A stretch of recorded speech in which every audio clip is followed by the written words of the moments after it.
meeting to order. Roll call. Supervisor Alley, Present. Supervisor Pruitt, Present. Supervisor O'Brien, Present. Mr. Smith, Present. online, I need to vote him in. Supervisor Goolsby, Present. Mr. Higgins, Present.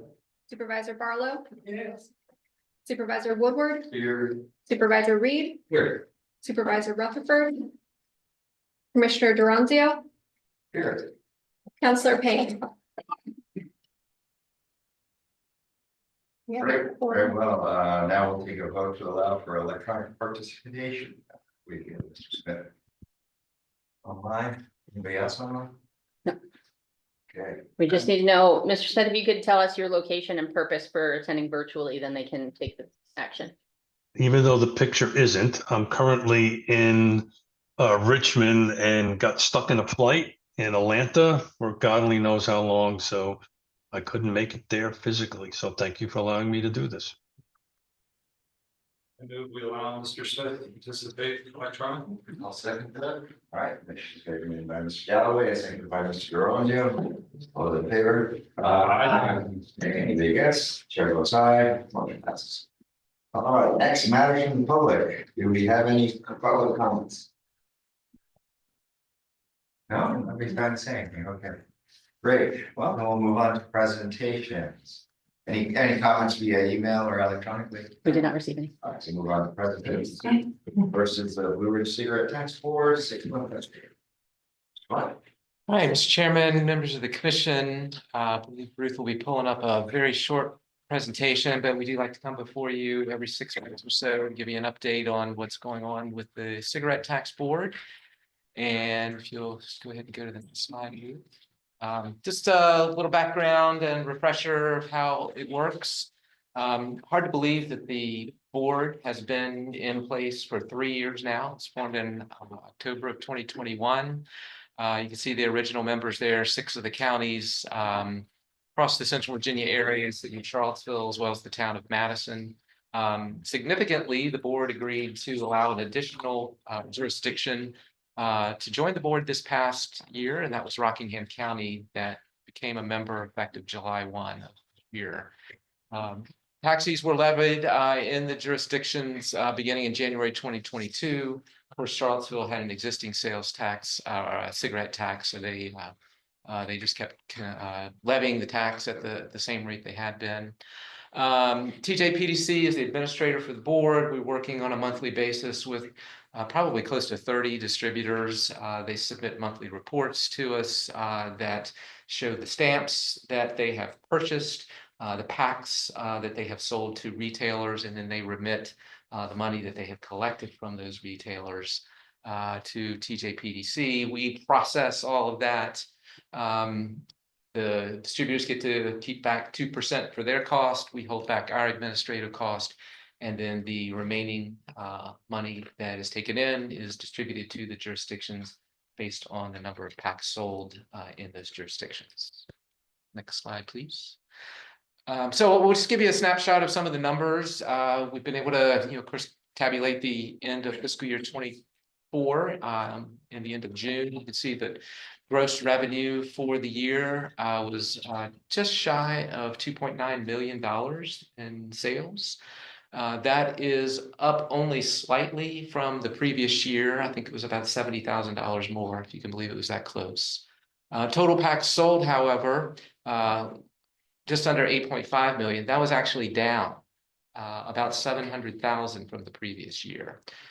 We did have one jurisdiction that increased their tax beginning with July 1 of 2023. So we're attributing that increase or that kind of holding steady in revenue, even though there were fewer packs, to that very much very high rate, higher rate that was implemented. We've seen over the past couple of years, typically our administrative costs been running somewhere in the $150,000 a year range. And then just to give you what 1 month looks like, because I still think this is amazing, 750,000 packs of cigarettes in 1 month.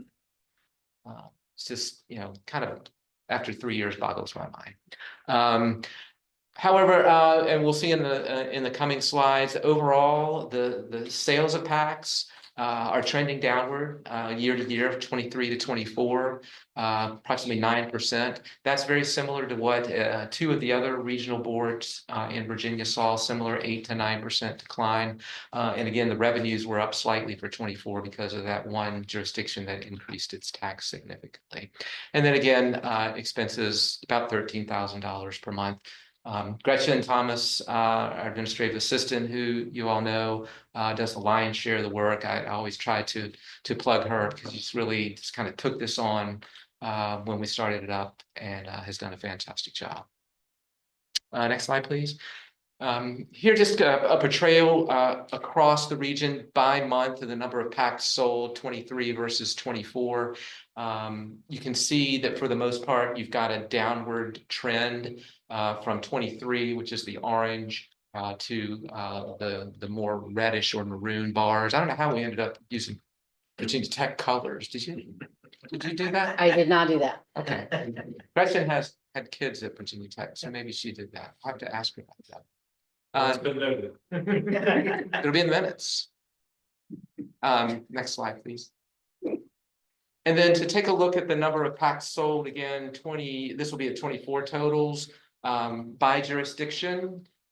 You will see the orange and blue right there on the right. That's Albemarle and Augusta, over half of the sales across the region, and then going on around alphabetically. Next slide, please. Keeping Ruth busy. Now we move over into the money part, and this is the total allocation. So this would be the gross minus that 2% discount the distributors take and what we take for administrative expenses. And again, largely with a few exceptions, a downward trend, in the revenues. You'll see the exceptions there in July and August of fiscal year 24. That's when we had that bump up in the cigarette tax in one of the jurisdictions. I think really, before people figured it out, you could see the revenues went up there before kind of stabilizing in more of a downward trend the rest of the fiscal year. And then the next slide is just a breakdown of the revenues in 2024, the allocation to the jurisdictions. Again, Albemarle, large number of packs sold at the 40-cent rate. Has over a quarter of the revenue. You come on around Augusta's rate, only 15 cents per pack. So even though they had the largest number of cigarettes are sold, they've been that way pretty much since day one. Their revenues are not as great because of the lower rate. They did increase it from 15 to 30 cents effective August 1 this year. And then Charlottesville and the Greene, you'll see, they have a 55-cent rate higher than any of the counties. So a little bit higher piece or larger piece of the pie there. Next slide, please. And just an update on some things that have happened since you received your last presentation 6 months ago. The board meets on a quarterly basis. It met later in April and the latter part of July. You saw the budget that they approved in the spring for fiscal year 25, a total of just shy of $3 million. Again, that's pretty much all passed through with the exception of that about $150,000 in our administrative expenses. Again, the board agreed to have Rockingham County join the board effective July 1.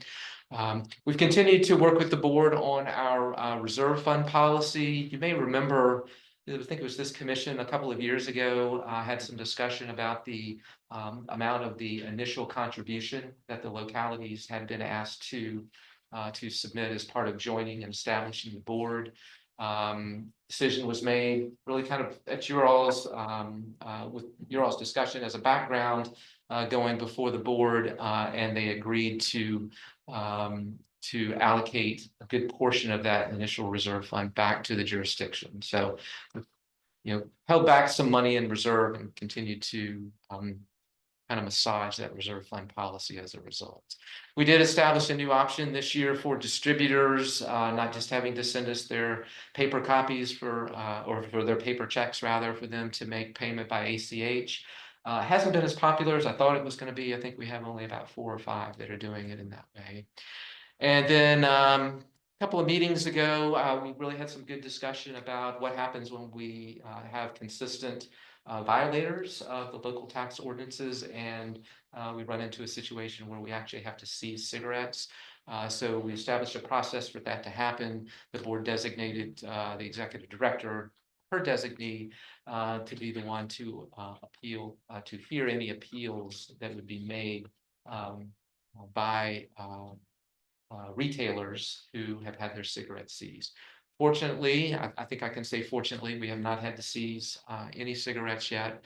And I think our compliance agent has been very good at really trying to work with the different retailers to try to bring them to compliance. A lot of that is repeated visits, but those cases have been very few and far between.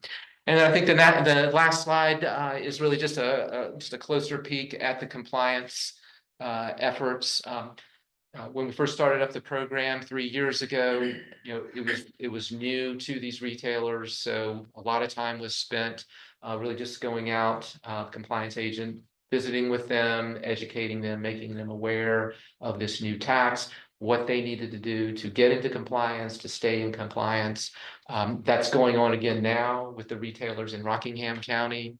Again, 250 plus retailers. I think that is probably closer to 270.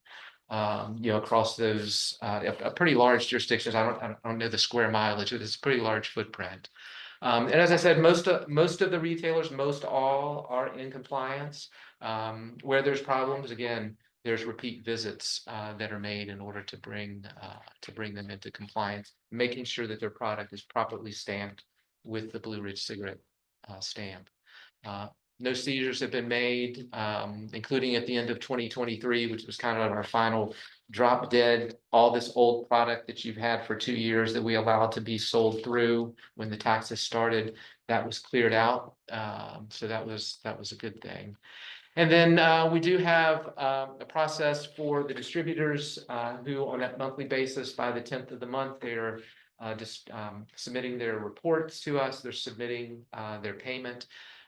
If they're late, there's a 3-step process, which includes a warning, you know, for them to, you know, to make sure that the reports are on time the next month, or we move to the next step. And we've really had to give very few warnings as well. So I think all in all, and I think the board, someone at the last board meeting in July said it's a pretty well-oiled machine. I think after, you know, 2.5 years of collecting the taxes, you know, things are running pretty smoothly.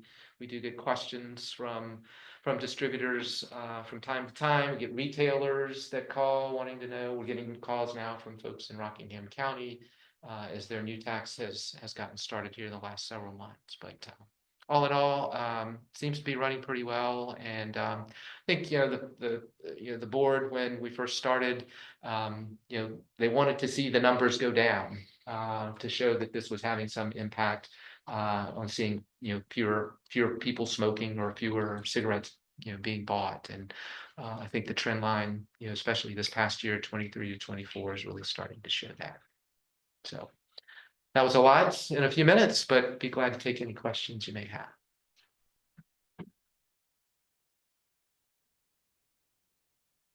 Well, thank you very much. Okay, moving on then, we will have the presentation on path mobility management program update by Sherry.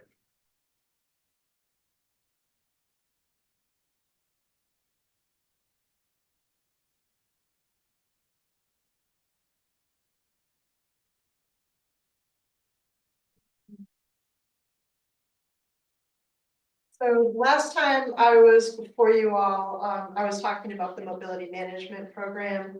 And we just applied for funding for fiscal year 2025. We're awarded that funding. And I just, this is the end of our first fiscal year for 2024. It will be the end of this month, will be the end of our year. So I wanted to give you an update on the program. We did a marketing plan, which gave us the new name PATH. So it's no longer mobility management, it's PATH, which is Partnership for Accessible Transportation. As our population grows, we're gaining more elders. who will need transportation assistance, especially to medical appointments. As recognized by the Blue Ridge Health District, their community health improvement plan found that people who cannot drive, the lack of transportation for people who can't drive is one of the top barriers to a healthy community. And PATH works to build coordination among transit providers and services for older adults and people with disabilities to help them get more rides. So we want to increase the amount of rides and improve the services that are already there. In our first year, we worked a lot on partnerships and program setup. We secured funding and also secured an agreement with JABA to hire staff set up and staff a one-call center so that people could call in and get information about all of the transportation services available in the region. We also conducted the marketing study with the help of a consultant, and we hired and trained Sarah Richardson, our transportation counselor. And then we started the information and referral service. Sarah wasn't hired until May, so she's just been on for a few months. After doing our market research and producing marketing material on a website, we worked with human service agencies to market the program. We really targeted agencies who connect with older adults and people with disabilities, which is our target audience, to help us market the program. So we, you can see in the packet, there was, I think it's in the packet, right?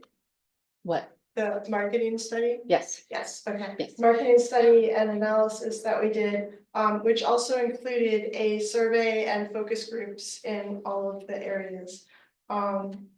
So, and then we also tabled at events like West Haven Day, we presented at the center and a bunch of other community centers and senior centers.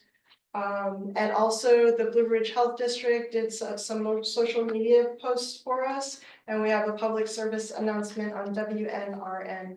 Has anybody heard it? Sarah recorded it. I haven't heard it either. It plays twice a day. So the services that we're now offering to the public is the information and referral service. It's free. You can call us. We also have a website with links to the other transportation providers. We help non-drivers navigate the system and find the best rides for their needs. So Sarah's works at JABA, and she's really connected with insurance and Medicaid and Medicare, and she knows all the service providers. We've got an extensive list of not only the public service providers, but private service providers in different regions as well. So when somebody calls in, first we look to see if they can use CAT, and then John, Micro CAT, and then, you know, we kind of go down the line. If it's for a medical appointment, will their insurer pay for it? Do they have Medicaid? But then we also have like private taxis and just individual people who kind of do a transportation service. So we've got a lot of resources, and she'll also call like churches and things like that. So she really works hard to find people what they need. And we also follow up with them afterwards to make sure everything went okay. I think I went backwards. Okay. And I don't know why this slide keeps doing that. I wanted to we have an extensive database system. We don't have a lot of calls, but I wanted to share with you what we've come up with so far this year, and just share some of what we can do with more data in the future. So the reason for calls most has been that people need a ride to a specific event, mostly medical care, and they usually call a couple days to a couple weeks in advance and say I have this appointment, I need to go at this time. And then the second highest call, type of call, is asking general questions about public transit. So people are interested in learning more about what's available. And we receive calls from all jurisdictions in Region 10.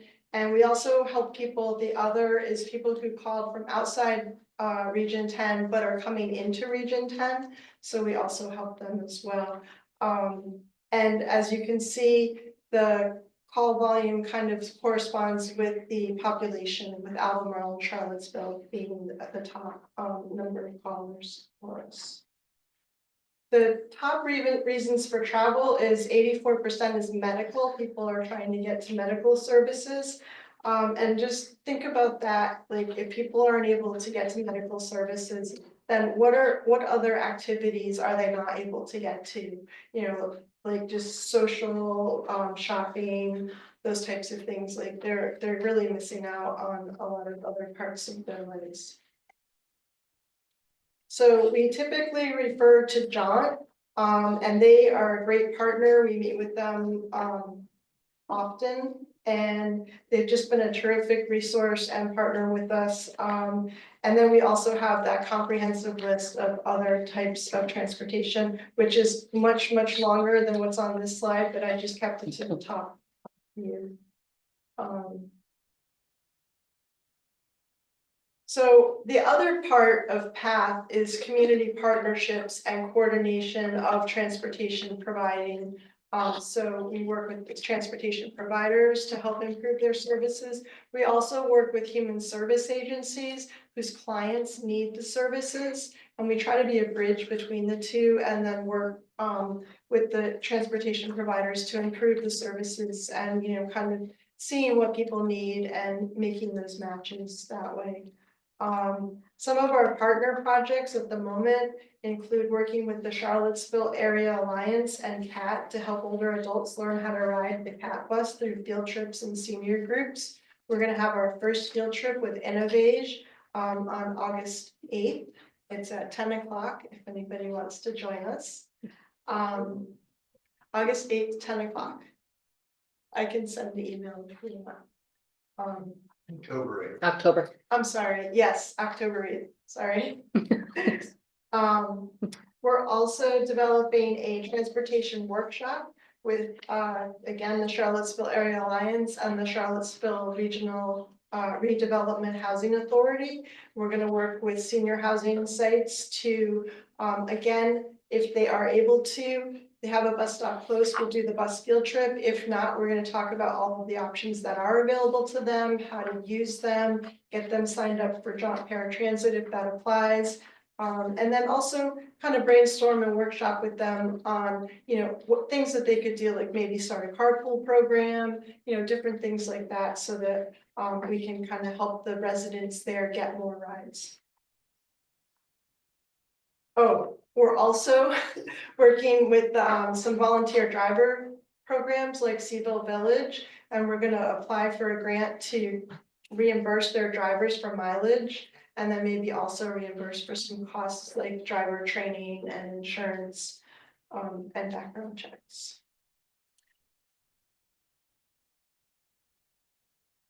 I went backwards again. Sorry. So the community benefits PATH aims to enhance transportation services by providing a centralized phone number and website to connect community members with all of the available transportation options. We have several different options, and so this way people can just come. It's a one-stop shop where they can just come to one place and learn about all of them. We also work on coordinating and supporting services to improve transportation. And we have a complex data system to frame informed decisions, expansions, and changes in transportation services. So the mobility management funding that we receive from the state really helps us set up an infrastructure and funding foundation as an expandable model that serves multiple stakeholders and programs in the future. Any questions? Yes. This question is probably better directed towards our fellow commissioners from Albemarle County. Earlier this year at a meeting here with TJ, you mentioned that you are having a considerable problem with people misusing your EMS service to get rides to doctor's offices and back. I'm just wondering if that situation has ameliorated to any degree? I don't know if they were, I mean, that was definitely happening because they didn't know who else to contact. So I don't know that we've studied it to see to that extent that that's happened. The last time, I recall Marta Keene, who's the executive director of Java, was in front of us. She spoke to that because they've done a significant education effort to help as part of even coordinating with this, to help folks know what the alternatives are, so they're not relying on the EMS to come. But it was, the way she explained it, I remember years ago, was more, I mean, these are folks who have no support system, no family, no. So if something does happen, or if they need to get to a medical, they don't know what else to do.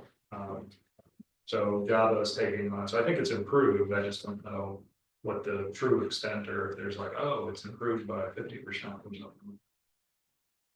That's what I know about. One of the things we found is people need stretcher transportation, and that could just be like if they're oversized and don't fit in a wheelchair or can't get into the car, transfer, their family can't transfer them from their bed into a wheelchair. They don't have anywhere to go for that. So my husband's a paramedic and they sometimes call the service, the ambulance service for that. But also if they are able to get outside of their home, stretcher transportation is like $1,000 a ride. So that's, you know, kind of out of the reach of some people, and then they're really stuck. So one of the things that we're working on, we applied for a grant for and are trying to fundraise for some more funds, is an emergency use for people who are low income and have a really high need, maybe like 1 or 2 times, and we could just cover the cost of that service for them. We do have a few people who have called with dialysis, which is 3 times a week, and we couldn't afford to like pay, you know, for that. But we are trying to address kind of the short term issues with transportation. Lucinda, I see taxi cabs from Charlottesville and Richmond and the town of Louisa and around Louisa County all the time during the week. When I've asked people about that, they say, well, that's Medicaid patients who usually are on their way from a doctor's. Who do those people contact? Sarah. Sure. Excuse me, I'm sorry. Yeah, that will take them to medical appointments. It also takes them to day programs if they have a disability. And that gets set up through motive care, which used to be called logistic care. And they handle all of the Medicaid and Medicare transportation. So if you want it to be paid for by insurance, it has to go through motive care, and then they contract with whatever company is going to provide the service. A lot of those, like where I used to work at a group home, there was one person that had a stretcher service that brought him home for this day program every day, and they came from Evansville. But that's not where the driver came from. That is just where the company was based, and they had the van, I think, somewhere relatively nearby. Is that pretty widely known for people that that's available for them? It's known to people who have Medicaid. I would say the majority of them, unless they're new to it. If they've had this disability for a good long time, then that it's pretty well known, and especially with the agencies that help people with developmental physical disabilities. If it's somebody that's gotten Medicaid recently because of an illness that's caused them to be disabled, they may not know all the ins and outs of that, and it is somewhat complicated. There's people have.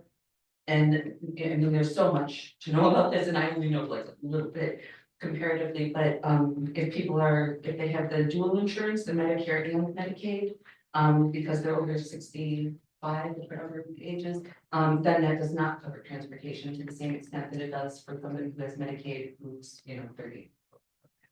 I don't know why. Is there any limitation on how many trips per month are they for?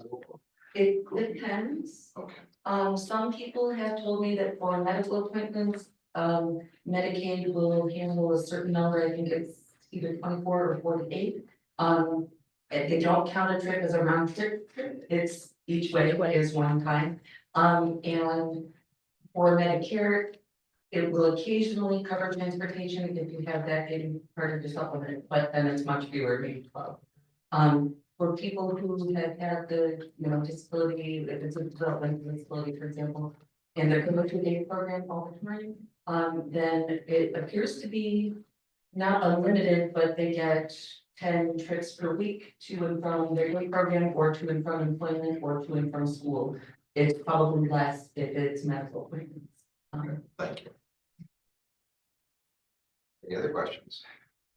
I think one thing of note is, in comparing our data and working really closely with the public transit agencies, looking at the data from Jaunt's calls and the data from our calls skew very differently, because a lot of people are looking to Jaunt to commute for work, for regular appointments, whereas we're really getting these unique individual solutions for people who are really struggling to find access to medical appointments. So I think it's a really good in tandem program that's not duplicating what's already happening with our existing transit, which I think we were concerned about in the beginning, and that hasn't been the case yet. Lots of work. So next, the consent agenda. The minutes of September 5th, August financial reports, the dashboard, consolidated profit and loss, comparative balance sheet, and improved revenue reports. Revised TJPDC procurement policy and revised TJPDC personnel handbook. Annual Department of Housing and Community Development funding agreement. Do we wish to pull anything? Comments? Move approval of the consent agenda. Second that. Mr. Payne made a motion to approve the consent agenda, second by Mr. Giorgio. All those in favor? Aye. Chair votes aye, motion passes unanimously. On to new business. Great. So that was Jacobs. Perfect. Give me 1 second to pull up my presentation. Could have been doing that.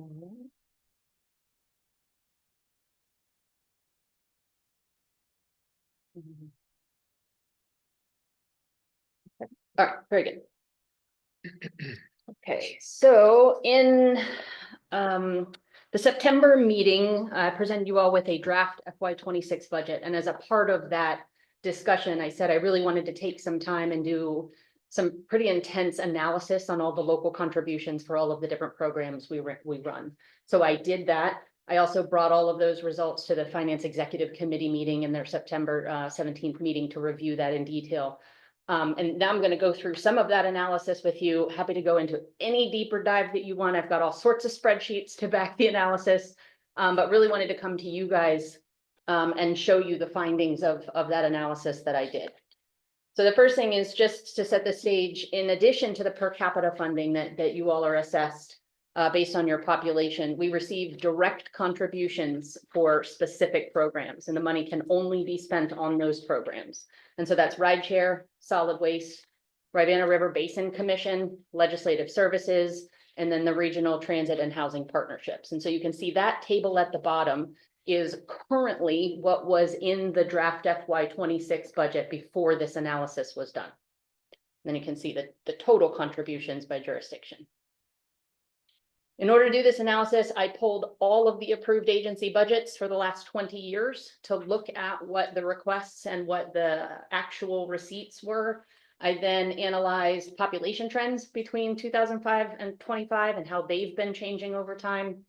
I looked at the cost of living adjustments. I looked at inflation rates and averages across the last 20 years. And then I created and analyzed 3 different potential scenarios for increasing our local funding. And I'll go into those a little bit more later. I have several recommendations in here, and then several that the Finance Executive Committee also approved to come to you all for consideration. So the first finding is that the local contributions for several of our programs haven't been adjusted since their inception. And so some of these programs that were launched, back in 2005, we've been receiving the same amount of funding since 2005 to do that work. And as you guys, I think it's not necessarily needing to be stated, but naturally all costs have gone up. Inflation has occurred. So a lot of those programs were feeling a real crunch to be able to do what is required in them with significantly less staff time in order to complete it. And I'll give examples of that. The table that you have, I printed this because I know these numbers are very small on a screen. So if you want to follow along in the printed handout, it might be easier to track. So this is the historical analysis of all the contributions for those 6 programs, including the per capita. Anywhere you see like an orange or a salmon colored highlight, that's where some change occurred, whether it was a policy change, an increase in funding, a change in the way the assessment was done. So I was highlighting where across time those changes were happening. So for example, in the RRBC, Rivanna River Basin Commission, you can see they started with a 5,000 contribution. They adjusted that based on the need. And then there was a decision made to go ahead and assess a flat rate for 10,500, and that has stayed since that flat rate has occurred. For legislative liaison, you can see there were different adjustments made at different points. So you can see, you know, the same assessment for several years, and then a jump was made, and that assessment stayed for several years, and then a jump was made. The finding from this is that we can see that all of these different programs have different points in which changes are being made. There's really no mechanism, and that's going to come up later. But it does beg the discussion of, should we set something up to make sure that the increases are occurring a little at a time related to the increase in the change of cost, rather than having these one-time big adjustments after many, many years of having flat funding. So the second finding I had is that they're all calculated differently and have been calculated differently. Sorry. So for legislative services, for example, the last policy change was to do a 40-cent per capita rate, and that has stayed 40 cents since that decision was made. Whereas other programs, for example, solid waste in 2008, an amount was determined, and that amount has carried through by jurisdiction since the beginning. It's not based on a population. It's not adjusting pro rata. It is just the same amount across time.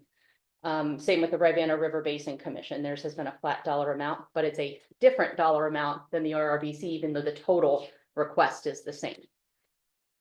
So my recommendation for this one is for consistency. I would recommend that we convert all of our local contributions to a per capita rate. And that'll ensure that all the contributions are proportionate to the jurisdiction sizes, and that those change over time with the population, so that there's not flat. So for example, if you have two jurisdictions contributing to the same program, regardless of what's happening in their county, they've been paying that same amount. One may be growing over time and the other may be losing population over time, but they're still contributing what they always have since the beginning. The next table demonstrates what would happen if we did that. So in the top table, that's our current assessments for local programs. You can see per capita, which is the green column, is based on that 68 cents. And legislative is based on the per capita of 40. But everything else has its own split. So the example I was just giving you before is, if you look at the solid waste and the Rivanna River Basin Commission, they are the same total amount of contribution, but what each participating jurisdiction is paying is different in each of those programs, because they were set up at different times and have been static since they were set up. On the bottom is if we were to convert everything to a rate. So you can see that the total contribution does not change. It just redistributes those costs based on population statistics. Pause for any questions before I go on to the next one. Okay, the third finding in doing this very deep dive is that the local funding has not kept up with the cost of our the changes in our costs over time. And the impact is that staff have the same, and in many programs actually increased requirements, whether those be state requirements for reporting or desired requirements for holding annual conferences for those events, for those programs. And so those have become much more demanding for us without necessarily the resources to be keeping up with those demands. So an example I want to give for that one is also Rivanna River Basin Commission. So if I go back to 2019 and I look at the budget and I say, with that 10,500, if I take out all the direct costs, you know, rental spaces for their conference, we had about 153 hours for staff to meet the requirements of that program. Fast forward to 2025, same amount of funding, they now have 120 hours to do the same work. That's a 27% reduction in the hours to do the same thing. So that's the kind of like deep dive that I was doing. I was trying to see what are the real impacts of this, so that we're not requesting increases in places we don't actually need them. All right, then I took and I created 3 different potential scenarios. What are some ways that we can increase the local funding in a way that is sustainable and that doesn't give us more than we need? That is not our intent. We don't want to come and end up with a lot of deferred revenue that we can't spend. We have no interest in that. So the first scenario that I ran is, first I projected out the population for the next 5 years.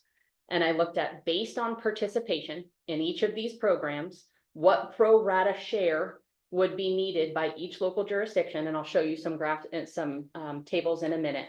And I said, what if we just did one big adjustment? Because that seems to have been the trend in the past, is at some point there's, let's do a 10% increase and then nothing for 10 years. Let's do another 10, 20% increase. So that's the first scenario that I ran, is a one-time large increase to get us kind of caught up, certainly not all the way back to 2005, and then set a nominal recurring flat increase like we do for per capita, 2 cents per year for the next 5 years. For each program, that would be different. We wouldn't need the same amount increase in every program. The ones that are 10,000, we wouldn't need the same cent increase as the programs that are 100,000. The second scenario is very similar to that. I analyzed what would happen if we did a one-time % increase and then created a % increase for each of those programs. We're going to increase 3% each year to keep up with inflation or cost of living adjustments. Again, those would be different for each program because 3% of 10,000 is significantly different than 3% of 100,000. And so those would have to be adjusted based on the demand in that program. The third scenario I did is, what if we just did a flat % across the next 5 years? And what were the results of all 3 of those scenarios? So I determined, at least my analysis and my recommendation would be to go with that scenario 3, where we set a percentage and we keep that percentage for a period of time and then readjust that after that 5-year window. Tonight, I'm not asking you to take action on a 5-year plan. Tonight, I'm going to be asking you to consider action on just the FY26 budget request, and then we'll come back to you all in the spring to show you some of that analysis so that we can make sure we are really targeting what is the right number for a longer term decision. So that part I'm not asking tonight. For scenario 3, one of the reasons I thought this one was preferred is, first of all, it makes it a lot easier to budget for local governments. There's not that year where there's this big one-time increase. So I think it would be more politically palatable. I think it would be more fiscally responsible to be able to look out projected several years in a row. The second reason I think that scenario 3 would work best is because it is significantly less complex. You don't have a different cent increase per program, a different percentage increase per program. It's not changing those percents year to year. It is flat and it's predictable. And then just to reiterate, I'm not asking tonight for a 5-year plan. That's the analysis that I did so that I could make a recommendation for the FY26 budget. David, stop laughing. Smile. He saw all the spreadsheets. So here is scenario 3 in numbers. So I'll orient you to the spreadsheet. The first row, the previous rate, is if you all agreed to convert everything to a rate so that it adjusted pro rata each year. It then applies that 7% increase. In the green row, you'll see that would be 7% increase on each of those rates. And then the bottom of that blue, the 2,646, 734, that's the nominal increase. That's the amount of money that it would increase by program. And then the split share by local jurisdiction. And so this recommendation would be a 7% increase in every program except for legislative liaison. And that one, the reason for that exemption is legislative liaison is already set up as a rate. So there have been nominal changes over time as population has changed. So we're not making up as much ground in that program as we would be in the other ones. And then this slide would be the impact by jurisdiction of that third scenario.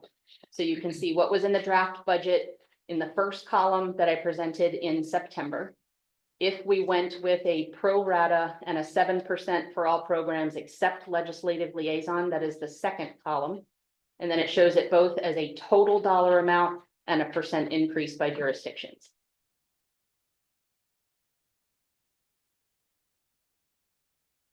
And then the finding 4 was, I don't know why I was surprised. I was a little surprised the further back that I went that changes hadn't been made in so long. And so I think it's because there's really never been a mechanism in place. There's nothing that triggers a review of each individual program's budget. So the 4th recommendation that I would make is is to create a mechanism, make a decision for the next 3 years, 5 years, and then every 5 years we reevaluate that and set a new target so that we don't get in a situation where we're really catching up for lost time or we're increasing at a rate that's higher than we need. We can back off of that if things change in the market or things change in the programming. This is very similar to what we're doing with the per capita rate. Was it 3 years ago now? The decision was made 2% increase for the next 5 years, and then we'll reevaluate at that time. And then went through all this with Finance Executive Committee. They did agree or provide a recommendation for you all to consider the 3 steps. 1, converting everything to local per capita to standardize it across all programs for simplicity. Increase by 7% in all programs except for legislative services, which would be 5. And then the commission review a 5-year plan prior to the final adoption of the FY26 budget in April. Happy to take any questions, any discussion, or show any of the analysis that went into it. I have a lot of backup work documentation if you need it. Questions? I suppose if we did what you're asking, this is to put forward your budget requests to the localities. So have you interacted with finance staff and any of the localities yet, or would you then interact with them through the normal? I would interact with, I did not want to go out to them before you all had made a recommendation.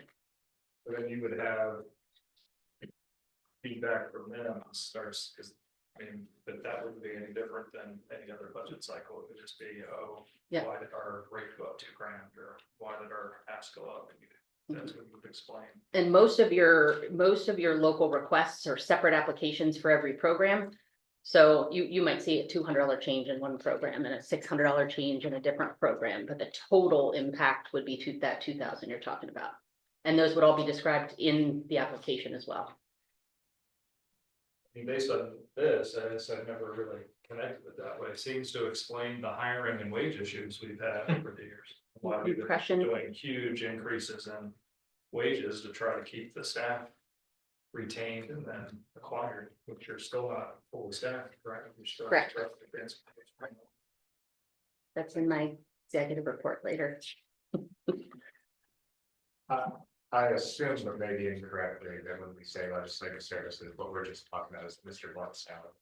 That is the personnel salary and fringe, but there are several direct costs associated with that. So like his office in Richmond during the General Assembly, there are some, travel expenses, things like that. But yes, it's his services. It almost begs the question, if it's 5% similar to the annual salary raises that we would offer other employees.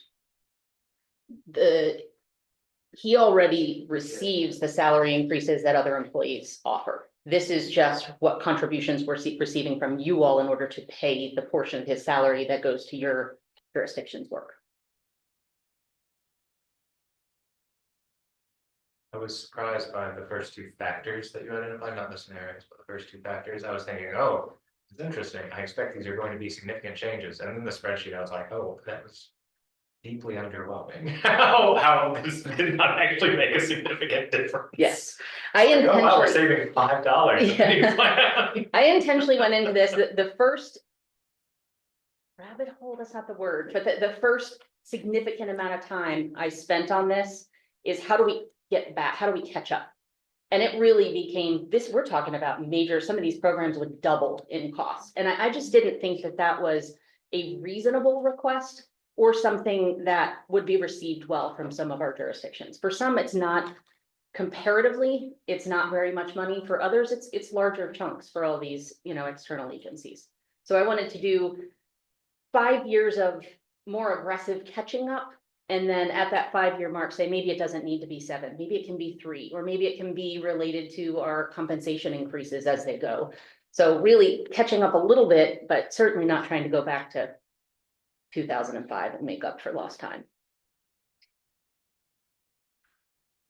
Would it be something that we would normally consider in a plan like this, in a long range plan like this that locks us into a raise system?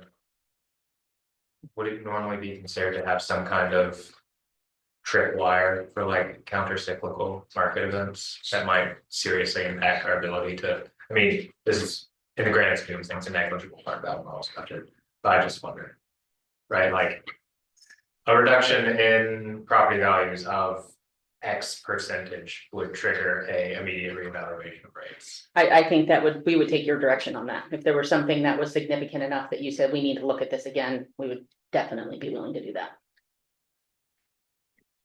Back to the jurisdictions, right? I guess I'm also realizing whether or not we put a tripwire in the 5-year plan, we can always manually, as the board, do it because we control our budget. Right. And the board changes across those 5 years, so decisions made from previous boards can always be reevaluated. I might add, there was a time, I guess it was in the Great Recession time, where I think similarly to where you are now, the commission had set a 1 or 2 cent per capita rate increase across several years, and because of what was going on in the economy and your local jurisdictions agreed to halt that.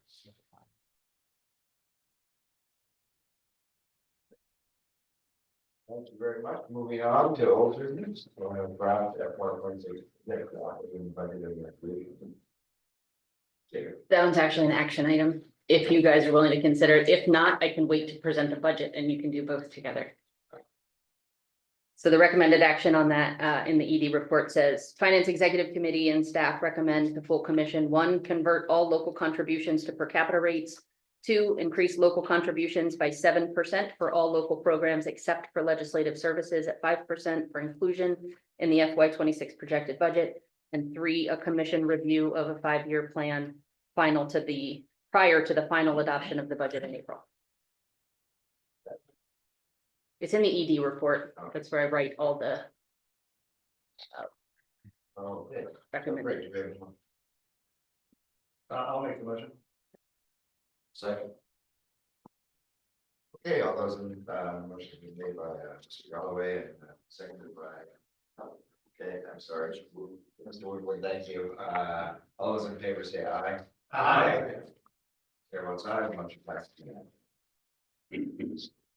Okay, so now moving on to old business. Great.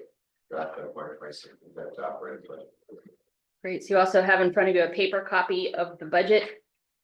Your last action makes this one a lot easier because the budget before you incorporates that local increase. If you all had voted not to, I was prepared right here to present you with an alternative budget, so I did not make an assumption, but I did put it in there to simplify. So I also put a memo in your packet of the changes. So between September's review of the draft and this one before you, there are a couple of minor changes. The first one is that we did pull in some deferred revenue.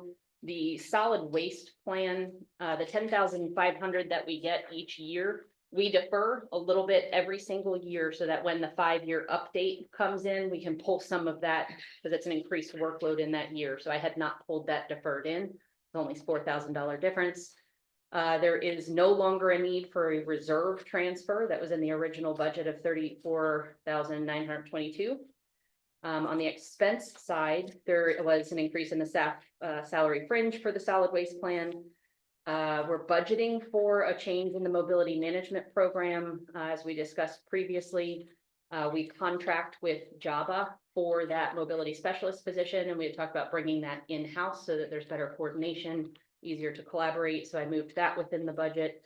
And then an increase in salary and fringe for an intern. We often get requests from our local universities and universities outside of the region to place urban planning or policy students either in paid internships, part-time positions, training. I wanted to include this in the budget for these situations where we may have vacancies. It's a way for us to get additional support. If we don't need it, we don't spend it, but we have it there, line item in the budget should we need to gap fill.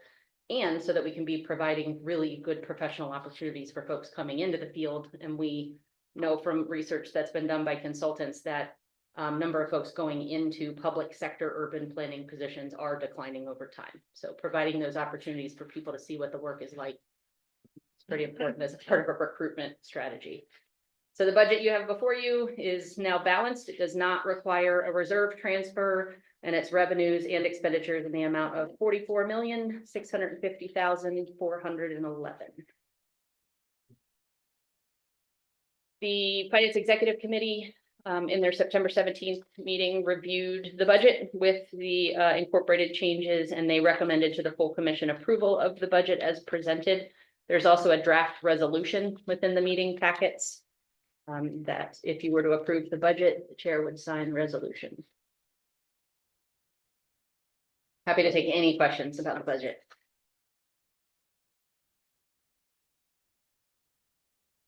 Did you explain before that split that looks between the federal and the state changes that happened? Say that again. The states jumping 6 million, federal's dropping 4, seems to be the primary difference between. Oh, you mean between last year's and this year's?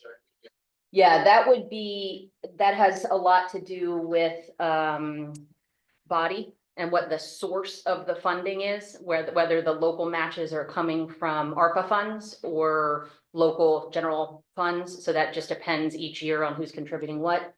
That also for state would be some of the mixes in our grant. So for example, mobility management, our award increased, but the percentage is 80% federal, 16% state, 4% local. So as those adjust, where it's just the source. Yep.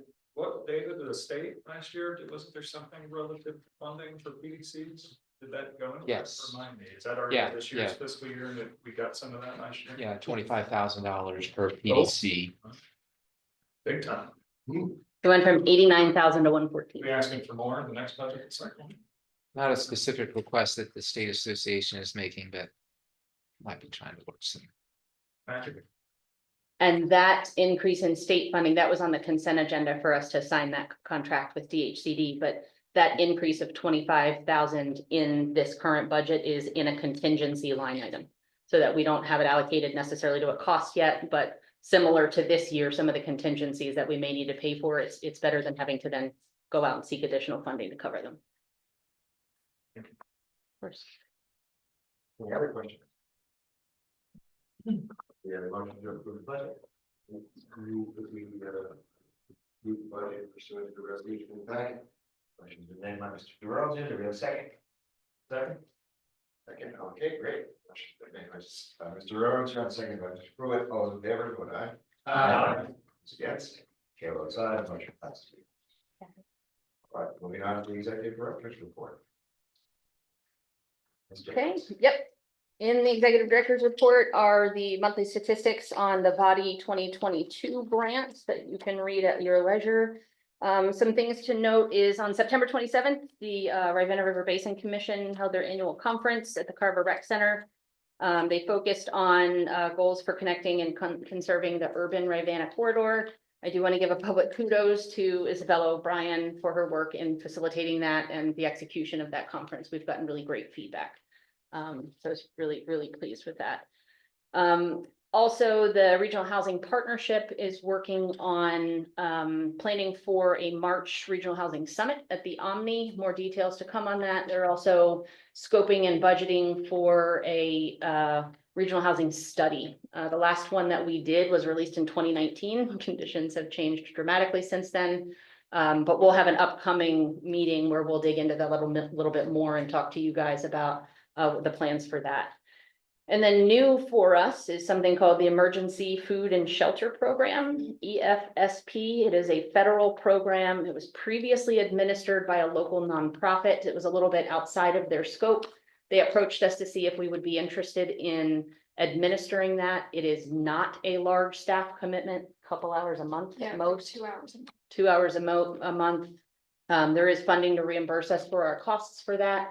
So we agreed to do that. Our Vista is managing that program as an opportunity to manage a federal grant. Couple things that I didn't put in the report related to contingency funding. As you guys know, the Director of Transportation position is still vacant. So I have been in contact with several recruitment firms to get written proposals on what it would cost for them to help us recruit. I'm hoping to get the fourth one this week. That's part of our procurement policy that we have to have 4 written proposals. And then it doesn't require any change to the current fiscal year budget because we did have that contingency set aside, so we can allocate that contingency funding. And then also in response to a lot of discussion at the end of fiscal year 24 about being able to retain staff, being able to recruit staff. We've had a lot of turnover in this agency in the last several years. It's been a real trend with PDCs in general across the Commonwealth. And so one of the recommendations was to have the PDC actually do a classification and compensation study. We know each local jurisdiction has done their own, but we would like some really individualized analysis about organizations like ours, regional consortiums. We compete not only with you all, but we compete with other regional bodies. We compete with state agencies. We compete with the private sector, as many of you all do in your own jurisdictions. And we also have, since we're a small organization, we really want to do some analysis on how do our jobs and their duties compare with like jobs in other places, and how is our market like or dislike other places. So for example, our director of transportation is going to be vastly different than your director of planning or transportation in scope and responsibility and duties. And so we need a lot more analysis to be able to say, is it our compensation that is our barrier? And if it is, here is the plan that we need to put in place to consider what are we going to do to change that, so we can kind of ebb that tide of having, folks come here, get great experience, and then move on to the next thing because they can. That's the market we're in. So again, I'm asking to use contingency funds. It will not increase any asks to local governments. The funding is available, but we have started reaching out for written proposals to see what it would cost for us to do that. And then the final thing that I didn't write in the executive director's report is I went ahead and looked in response to the changes in the all virtual meetings policy and some discussion on some interest in converting some of our in-person meetings to virtual. I went ahead and mapped out between now and the end of next calendar year, where are there good opportunities to hold all virtual meetings? As a reminder, we can't do them consecutively. I would prefer meetings such as audit or budget to be in person. Others that are mostly presentation based or end of fiscal year updates could be virtual. And so I wanted to see what your appetite was for starting with virtual meetings in December and then potentially going every other or every third, depending on that topic. Completely up to you. I would not recommend November because that is an audit. So if you guys were interested in coming in December, I was also trying to think about winter. December and March seemed reasonable. It's likely for weather, but wanted feedback from you guys. December, you have your bake off, that's That's a good point. How did I not think of that? You're gonna have to Plan judge that our. too. That's right. Yeah. Bread house, maybe. The third annual. So, maybe January. We don't have a January meeting. Oh my goodness, that is actually important. We already have We didn't think about that. it. Well, it's also, potentially there's members that change over, so I would think that would be. So December virtual would be the preference? Or you said February? February. That's good. February, there's also a finance executive committee preceding, so we might be able to do that virtual as well and convert all of that on the same day. Does that work? Well? We can have. If we have 10 meetings, we can have up to 5. They just cannot be consecutive. Yeah. Yeah, just as long as things are announced ahead of time. I don't really. I can't believe we just changed the date because of gingerbread houses. But I also kind of love it. Turnover. Oh, that's a better reason. That's a real reason. Great, then I'll plan for November and December to be in person, February to be virtual. That's all I had. Well, okay, I want to go on to roundtable discussion. Why don't you go ahead and start down there? We'll recap. Sure. It's been pretty quiet. I think their new director for the water and sewer, he's on board and he's already making good strides and getting a lot of stuff and all of the changeover from the RSA and everything. It was a big debacle to begin with. And he's making leaps and bounds and getting all that straightened up and maybe at some point we start getting to that water impoundment for all the, water treatments and pumping stations and coming down to the reservoir and all together, so. It's all getting in line, hopefully we'll start to see some light at the end of the tunnel. But other than that, that's about where we at with Greene County right now. Great, Mr. Hayes.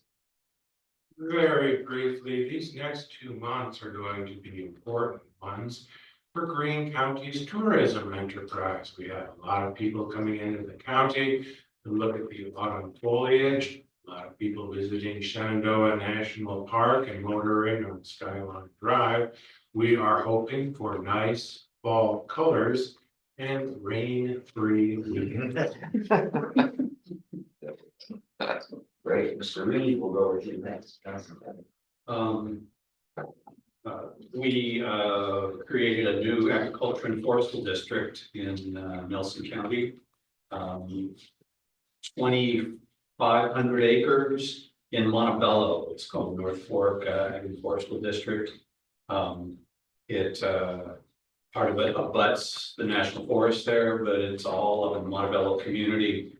The community started getting involved during the comp plan process, and we moved forward with it at their request, and they did the whole thing voluntarily as Ag and Forestal Commissions, are driven by the citizens. So now in Nelson County, we have a total of just under 11,000 acres in Ag and Forestal districts, which is pretty significant for us, and we're pretty proud about that. We had a board retreat last week, and we looked at the priorities that we have going into our revising all of our ordinances, and prioritized, not surprisingly, homestays and short-term rentals is something that we want to do in the short term and not have to wait the 2 years that it takes to go through the new ordinance revision with our consultants. So we're going to start working on that in the Planning Commission next month. Our Planning Commission survived a small-scale coup at our September Board of Supervisors meeting. I was voted off the Planning Commission. I'm the representative of the commission. I was appointed for a year, and with 4 months left in my term, we had 3 supervisors present. I was one of them. I was chairing the meeting, and the other 2 voted me off the Planning Commission. In violation of the Virginia Code, which I guess no one bothered to consider. So the motion was then rescinded 10 days later at our board retreat. So I'm back on the Planning Commission. And if you want to know exactly what transpired, because I think it's really quite interesting, if you go to the Nelson County YouTube station, and check out the last 8 minutes on September 10th of the first meeting, you can see the discussion that went on and the process it had. It was not on the agenda. Nobody expected it. No one considered the county attorney about anything. It just happened. So just goes to show what can happen. I mean, it's such a powerful role being represented on the Planning Commission. Your vote really counts for a lot. And we have all 4 months, left in my term. So anyway, I think all the important information is on record. So check it. I encourage y'all to check it out. Mr. Rutherford is not here. Keep his mother-in-law in your prayers. They received some pretty devastating news there. So. All right, we'll move on to the gentleman from Louisa. Sure. We had the ribbon cutting for leaf factory, lettuce factory. Last week, since the last time we met, and it's pretty amazing. We had a tour. These things start out as a seed. And in 27 days, they're at the end of the line getting cut. No human hands are touching. It gets packed, washed multiple times after it's cut. And goes down this conveyor and goes into the containers and stuff. And right now, do you remember talking this? No, it's maybe 12, 15 acres or something like that on the roof. That's, and half of it, they have contracts to supply wholesalers. They're using half the building right now. So they still have a lot of capacity to go. 27 days is all it takes. And you know, it's, you can look at that and think, you know, the future of a lot of types of farming is right here. Because it's all controlled. Hydroponic. Yeah, but it is in soil. The seeds are in soil, but then all that sets in order. They have a robot that switches them at one time from the small trays that they start in to larger openings in the trays. So it's fewer in those larger trays, but it is just incredible. So that was pretty awesome. And I'll let Mr. Barlow tell you about some other things. We've had a very quiet last few weeks, and I can't keep up with Mr. Lee, but luckily the board turned down a lot of truck stop that was coming in my district, so they saved me from being tired of following. So we got that pretty much the most exciting thing in my district and way it's happened. We were pretty quiet since then. We've been waiting for that water line to keep moving along. And we're waiting for the Amazon data centers to break ground. Hopefully that'll turn into people there. Thank you. We got a lot of things that have been on the back burner for a long time that have come to fruition, and now we just sit back and wait and see it happen. Very well, thank you. All right, Mr. Durante, we'll keep on going down the line here.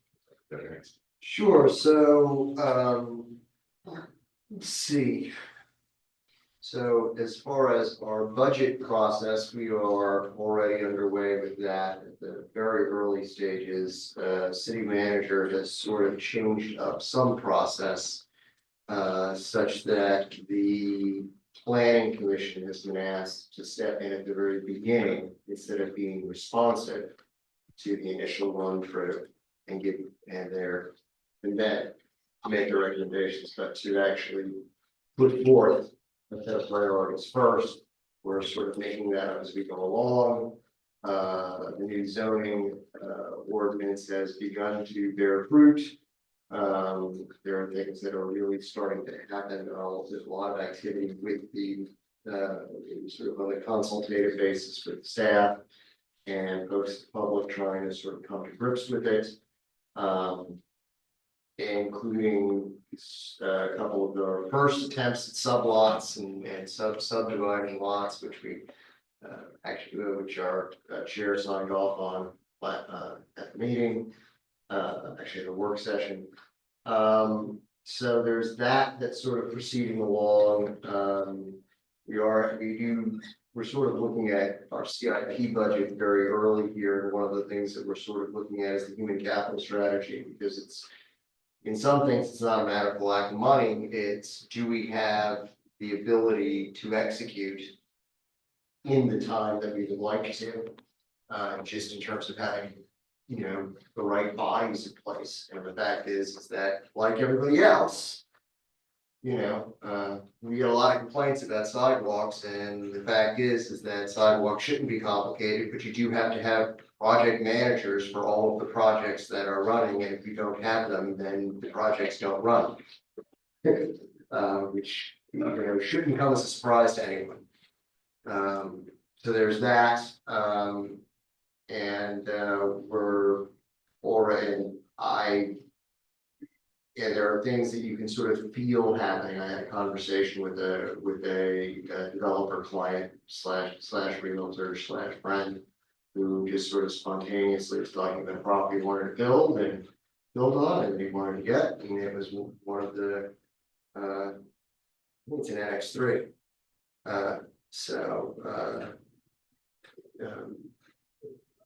which is sort of our most esoteric zoning designation. Making forward progress in the land bank, I think, we're pitching it to the city council on Monday. I have not seen the staff memo on it. Well, I've physically seen it, but I haven't read it, sure the staff. And I'll let Councilor Payne pick up the ball. Yeah, I guess recently we had a couple of weeks ago, joint meeting with Albemarle County, which was the first time in over 4 years. Our two elected bodies and staffs have come together for a meeting, which I think was good for just focusing on increased regional collaboration. UVA was there as well to present. I think maybe the major takeaways from that meeting were a need to unify around planning and strategy for public transportation, as well as hopefully create some kind of town and gown committee where Albemarle County, Charlottesville, and UVA can engage in conversations around, I think, particularly public transportation and land use at first, in a continued way, in a way that's more constructive than the current land use and planning committee UPEC, which is a closed door body that hadn't really been too helpful for our localities in terms of figuring out how do we plan together regionally with UVA. Other than that, Charlottesville Redevelopment and Housing Authority has just moved forward with acquiring some additional properties to preserve affordable housing and long-term redevelop. So we're continuing that land acquisition strategy, and as part of that on Monday, City Council is going to be discussing the creation of a land bank, which would, if created, hopefully allow us to accelerate that strategy of land acquisition for affordable housing. Other than that, I think that's been it. Good. All right. Right, take it up a little bit. Sure, it has actually been a little quiet the last month.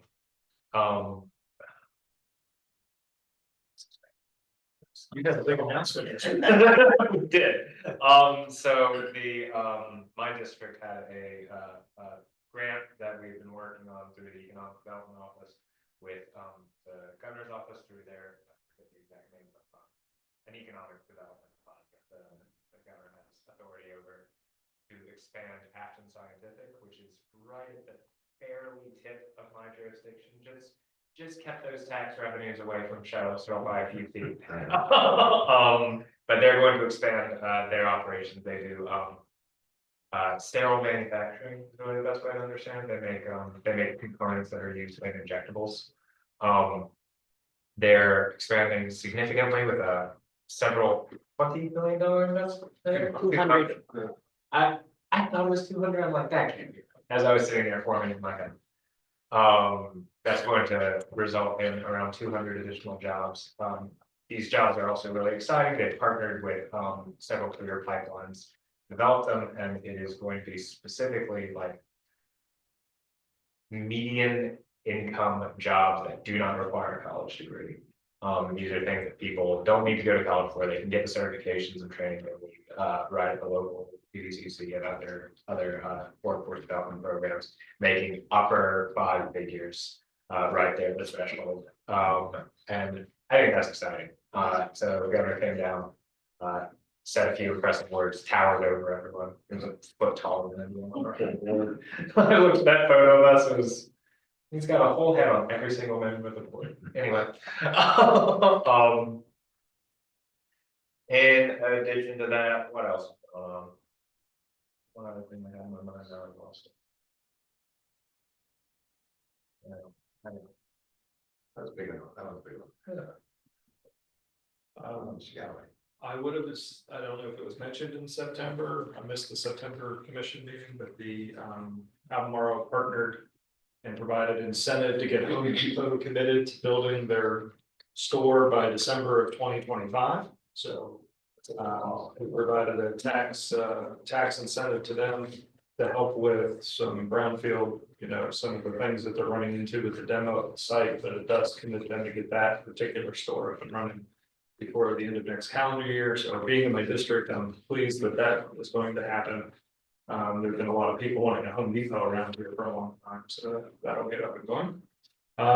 We are in, as I'm sure many of you are starting to look at your legislative packets, and I'm talking to David and our teams about what we're gonna be going to the General Assembly for. I always like to put a pitch or a plug in here, that if there are things that we all could agree on, that going to the General Assembly as a group or a contingent of more than just one county or one county.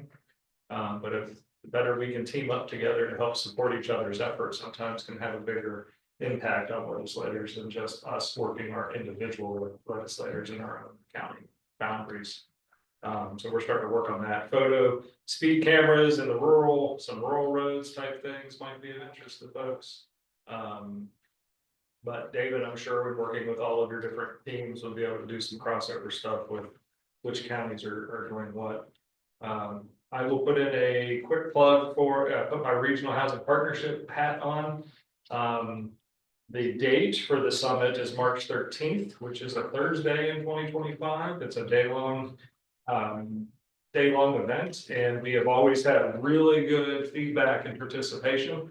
I always encourage members of this body, since the regional housing partnerships under this umbrella, electeds, planning commissioners, housing folks, developers from your area, not just the information you gain from the different sessions that are held, but the networking opportunities that exist make it a really good event. So you'll probably hear me pitch that multiple times before next March. And then the other call out I'll do, in addition to what Christine reported from the Regional Housing Partnership, we did some discussion groups over the summer, and the rural discussion group is the one that really took off. I credit Kim Highland of Fluvanna and Margaret Claire of Nelson County specifically for taking that out. But they did a presentation of Regional Housing Partnership this past meeting at our quarterly meeting. And there's a lot of good work going on between Fluvanna and Louisa, Nelson and Fluvanna, Greene County being in the mix. So those staffs they really wanted to get together and start to have a better network amongst themselves. So the focus was not just on the urban area of Albemarle and then the city of Charlottesville. So more to come on that. Keith and I will hopefully be coming out to visit some of your meetings if we can get on your agenda, as we've done in the past. We were going to start putting the roadshow back together for that. It could be a good opportunity to highlight those some of the things coming out of those rural conversations for your jurisdictions from the Regional Housing Partnership with that as well. So I did have one other, by the way. I remembered the thing I was going to say. We had a septic sewer program that we identified in our budget using ARPA funding. During our last budget cycle, set aside $1 million to do for places that are in our identified development area that are still on septic because it pre-existed when we ran ACSA services to them. That is to say sewer services out to them. For those that are failing, and they also met a variety of income and asset thresholds, we set aside money through AHIP, the Housing Improvement Program, that was going to help them convert to sewer and replace their failing septic system. Really exciting. A lot of people were really excited about, especially who had a lot of those older built houses. Only half of it got used, which I was very excited about because it meant that money could be reallocated to programs that were very near and dear to my heart. But I wanted to bring this up to this body because this seems like something that can significantly impact a lot of our different communities in a very similar. The kind of reticence that we saw on the opportunity to actually hook up to sewer, and also the difficulty that we had getting those responses. So this was our staff identified a universe of around 250 people who were likely to be eligible. Did direct mail or contacts of them, offering them, a free service that's worth thousands, tens of thousands of dollars, and very few bites on that. And a variety of different reasons were actually discussed that could be. Some people might be people resistant to it because they're like, oh, sure, this is like $25,000 of work you're doing for me for free, but I don't want to pay sewer rates. Right now, I flush the toilet and it's free. And so it's interesting, I wonder if there's an education piece that has to be done. I mean, they assume that your plan calls that if their system fails, they have to hook up themselves, right? It is something that we, as a board, agreed that we need to do kind of a continued push on ongoing marketing. Because while I personally, for my own agenda, was excited to be able to allocate this money for other higher priority needs, I thought. We know that need still exists and is going to continue to exist, and these programs are initially going to fail. It's going to affect people who are in aging housing and who have limited incomes. So we're planning to do increasing marketing and messaging around this, and then see if we can kind of drum up some additional need that we can address in our next budget. Fair to say some people are flushing some free money down the road. All right, with that, put on phone, Mr. Smith, bring us up to date with Fluvanna County. Well, I'm going to let you handle that. I'm going to talk a little bit of housing, if you don't mind, Tony, and pick up a little bit from where Ned jumped in on the regional housing partnership. It's super important that I think I did a little video presentation. How did that go, Ned? Did that work out okay? Yes. Good. So we're going from solution, we're going from crisis or from pointing out what the problem is to solution. So this summit is going to be pretty awesome. We need a little help, guys. So this is my plug. This is the salesman coming out in me. You know, we're about 50% there of what we need. We need about 100 grand. We're at 50 grand. So people in your sphere of influence, if they want to help donate and help us do this, please reach out to myself or Ned or Lori Jean. We have sponsorship opportunities out there, but you know, we're 50 grand short and March comes around pretty darn quick. So anything you can do to help raise the funds, that would be great. And I'm going to try to share my screen real quick. Christine said I could, because there's some slides that I worked on. I sent them to Ruth that really show where we're at in the crisis. So hang on one second. Let's see if I can do this. Can everybody see my screen?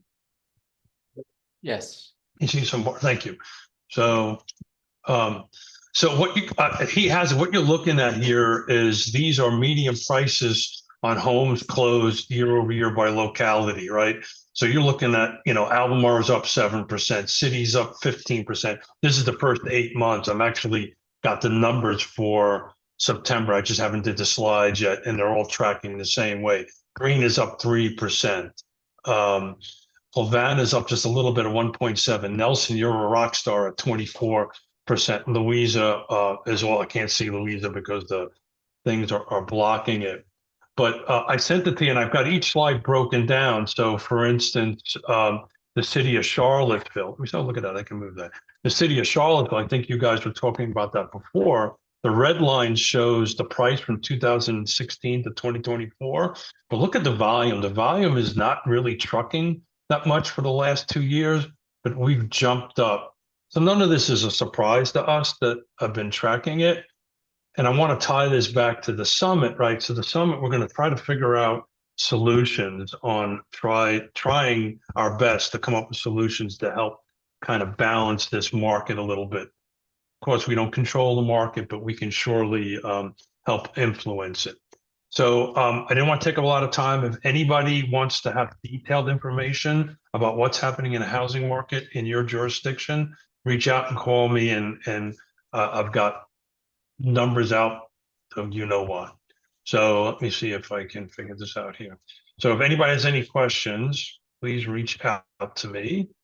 And thank you for allowing me to do this remotely. I was out in Arizona and Flagstaff and Santa Fe doing some conferences actually about this very topic. So thank you. And any questions, I'll be more than happy to answer it. Otherwise, try to get you guys out of here early, and I'll shut up, which is a big thing. That's it. Look forward to seeing all those slides down the road there. All right, in Fluvanna County, nothing terribly exciting has been going on. We'll be having our public hearing for the solar ordinance. And see how that turns out. We have some pretty aggressive setbacks, I would say, that depending on where the board comes down on it, would really make, despite very tight ordinances already in place, make a lot of projects not really financially feasible. So yeah, by ordinance. So we'll see how that turns out. I think in that process, for those who haven't gone through it, you know, when you're looking at your setbacks, as part of the solar committee that I was on, you know, it was sort of some horse trading, it goes back and forth. Says, well, I think it should be 150 feet. So I'm gonna say I think it should be 500 feet. So you try to settle in the middle of it. You know, depending on how many of those ordinances you put in place, or the setbacks you put in place. A couple of studies were done by vendors that were going to put in some solar farms, and up to about 75% of the land was consumed by setbacks. Just to put it in perspective, so if you have your 400 acres, you could only build on about 50 of those acres or something like that. And the rest was all setback. So you have to be somewhat careful about how you do that if you're gonna allow solar. We put in the ordinance to allow up to 3%, I think. Is what we're gonna do with land cover actual under animal use. So that's gonna be a big story there. Not really a county story yet, but I'm sure some of you have heard that the Lake Monticello Board of Directors decided that they were gonna hold their annual fireworks event. Lake, it's kind of a normal thing that's been going on for decades. And because you're on the lake, a lot of boaters go out on the lake and see the fireworks from their boats. It's a pretty cool experience. But they've decided that between the traffic congestion, maybe people coming from outside the lake and so on, and the expenses and the insurance expense, they were going to cancel that. So put 7-0 to that, and so the pressure on the board to see what they might do. So I'd be curious if other counties are, I know that Charlottesville didn't do 4th of July fireworks. You know, what's going on with some other counties as far as that goes. You know, is it insurance? Is it just the hassle? Is it the risk? So that's a question of mine coming up to the board from that standpoint. We renewed our comprehensive plan just because of COVID. We didn't have much of a chance to redo it and rebuild it, but that's going to be under review and hopefully complete within the next year and a half. We also had a planning commissioner, not a planning commissioner, but the planning director resigned and the planning director come on board. So he's done a fair amount of that over his career, and we expect fast progress on that. One of the discussion points on that continues to be protecting the rural character, and among one of the items going to be discussed in the upcoming meetings is going to be rural cluster subdivisions, because Fluvanna County had a growth rate of above 10%. Rural cluster subdivisions were sort of mandated, but our growth rate has dropped below that, and so they no longer mandated. That's yet, and so we may move away from those. Even though there hasn't been any real significant use of those throughout the county. But we're examining that. And then I think we also had a staff retreat, and that staff retreat, a board of supervisors retreat was productive. We have 2 new members on the board. Reworked some of our goals and some of our priorities, and we're starting to enact on those. So that's kind of the latest with Fluvanna. And with that, unless there's any other questions or feedback on fireworks, which I'll take. Did we do Greene? Yeah. We did, okay. I wasn't taking, I must have You were stepped out. applicant. So, Yeah, thank you, sorry. I'd like to add that Greene, hopefully by next month, the new Harley Davidson store should be up and running. I've been watching that. The new Harley Oh, store. the Harley Set up Davidson. 20 Yeah. Saw that. I just say super quick on fireworks. There was a private organization that did in Charlottesville with 100% of the insurance and the cost of fireworks.